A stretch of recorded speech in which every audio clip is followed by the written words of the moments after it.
مینگل صاحب again thank you very much for giving us this interview. مگر لوگ پوچھیں گے اور آپ کے بھی جن لوگوں نے آپ کو ووٹ دیا اور بڑی مشکلوں میں سے ووٹ دیا کہ جی اگر آپ قومی اسمبلی میں رہتے تو آپ زیادہ توانا آواز بن کے ابھر سکتے تھے بلوچستان کے حوالے سے. اب تو وہاں پہ جو نوجوان بلوچ ہیں وہ تو قومی دھارے میں آ ہی نہیں رہے, تو آپ چند لوگ ہی رہ گئے ہیں جو بات کرتے ہیں قومی دھارے کی. منی صاحب بالکل پلیٹ فارم جو بھی ہوتے ہیں, چاہے پروونشل اسمبلی کے ہوں, نیشنل اسمبلی کے ہوں یا سینٹ کے جو پلیٹ فارم ہیں, وہاں پر اگر کوئی شخص اس نیت سے جاتا ہے کہ مجھے جا کے وہاں پر اپنے علاقے, اپنے حلقے, اپنے صوبے کے مسائل کو اجاگر کرنا ہے, اس سے بہتر کوئی پلیٹ فارم ہو ہی نہیں سکتا. لیکن بشرطے کہ وہاں پہ اگر آپ پہلے تو آپ کو بات کی اجازت دی جائے, سیکنڈ یہ ہے کہ پھر آپ کی بات کو سنا جائے, پھر بات آتی ہے کہ آپ کی بات کو سمجھا جائے. جب کہ آپ کو بات کرنے کی بھی اجازت نہ ہو تو دوسری چیزیں تو بے معنی رہ گئی نا جی. تو اب آپ کا اگلا لائے عمل کیا ہوگا؟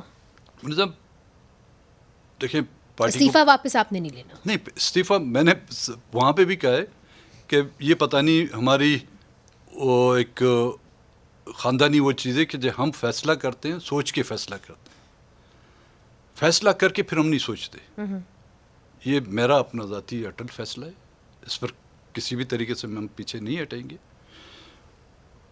مجھے کوئی ایک ہلکی سی مجھے 1% امید ہوتی ان حکمرانوں سے, مجھے یہ آج قدم نہیں اٹھانا پڑتا. 2018 میں نے استعفیٰ کیوں نہیں دیا؟ مجھے امید آ رہی تھی کہ ہاں جی کچھ ان کو سمجھ آئی ہوگی. چلو جی مسلم لیگ کو سمجھ نہیں آئی, پی ٹی آئی کو سمجھ آئے گی. لیکن پھر پی ٹی آئی کو سمجھنے ہم نے بولا جی یہ دونوں جو ہیں جو جمہوریت کے چیمپئن ہیں, جو کہتے ہیں جی جمہوریت کے جو ہے وہ اس نے جو ہے ہماری پارٹی کی کوکھ سے جنم لیا, ان کو سمجھ آئے گی.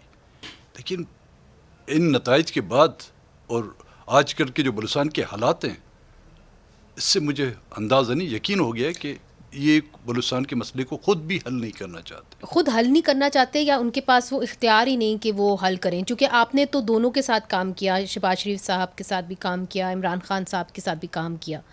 کس کے پاس زیادہ جو تھی اجازت تھی چیزیں کنٹرول کرنے کی؟ بلوچستان کے معاملات میں مشکل سے کسی کے پاس اختیارات تھے.